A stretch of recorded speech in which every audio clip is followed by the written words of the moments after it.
Hello, everybody. My name is Josie Haggard, and this is my week 3 PowerPoint presentation. I have gone ahead and chose Peter Ilyich Tchaikovsky, and just down here I have a few pictures of some classic ballets. Swan Lake over here, and down here the Snowflakes and the Nutcracker, as long as over here the Swan Lake as well. And to start off, I just wanted to include a few basic facts of who is Peter Ilyich Tchaikovsky. He was a well-known Russian composer of the Romantic period and one of my favorite composers of the Romantic period. And I just wanted to point out the difference between a composer and an improviser. Improviser, someone who thinks of the next cool move while improvising on the spot, while a composer, on the other hand, thinks of all of the possible options and all of the possible moves to go about of a piece. And so I just wanted to go ahead and point that out really quickly. And he did make a very well lasting impression internationally, and he is still known today. And some of his favorite work of mine is in the Nutcracker. I personally love. And in here, I just included a few facts. He was honored in 1884 by Tsar Alexander III and awarded a lifetime pension. He had 7 symphonies, 11 operas, 3 ballets, 5 suites, 3 piano concertos, a violin concerto, and 11 overtures, which I think is a lot of work for the amount of time he was here. And here I just included a photo of him.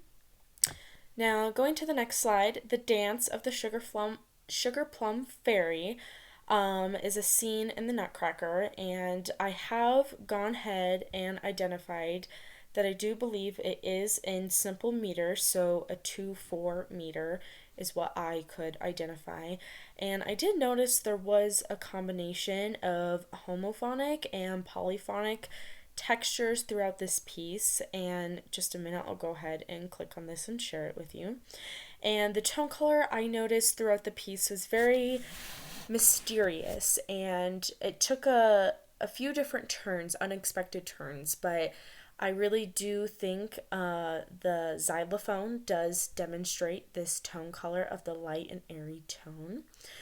And I did notice while watching this specific clip in the Dance of the Sugar Plum Fairy, it does change octaves, meaning it's just a different pitch, but the same notes are played, and there is a constant occurrence of crescendo and decrescendo. So I will go ahead and play this clip now and pause it in between and talk about it.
So after watching that clip, at minute 1:45, I believe, is when you can clearly see it jump octaves. It's the same notes and the same instruments, but clearly just a different pitch.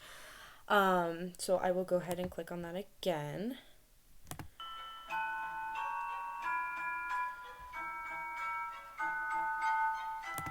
And that is compared to over here.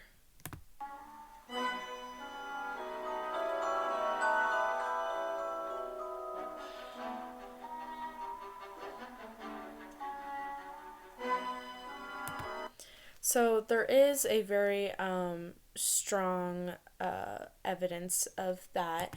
And something else that I did notice throughout this piece is it does start out very soft with plucking of strings and slowly gets louder as the xylophone comes in with the main melody.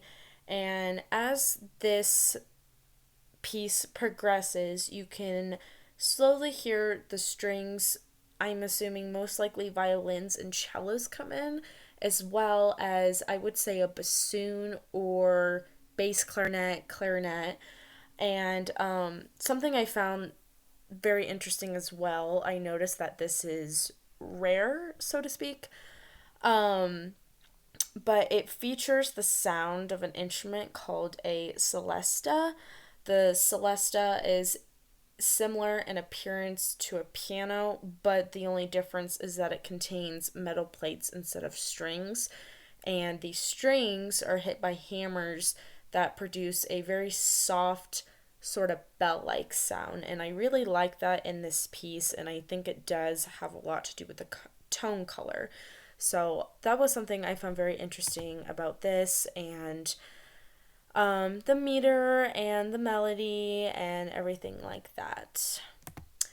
And kind of wrapping up and summarizing why I specifically chose Tavarsky was I was specifically a dancer growing up, and I performed a lot of ballets, and I have played in several Nutcracker performances. And some of his pieces and some of his music I love and I've known for years, and it gives me excitement and joy, especially around the holiday season, which we are approaching. And just kind of overall, I love all of his work, and I've always enjoyed his music regardless of whether I'm dancing or not. But that is my presentation for week 3, and I hope you all enjoy.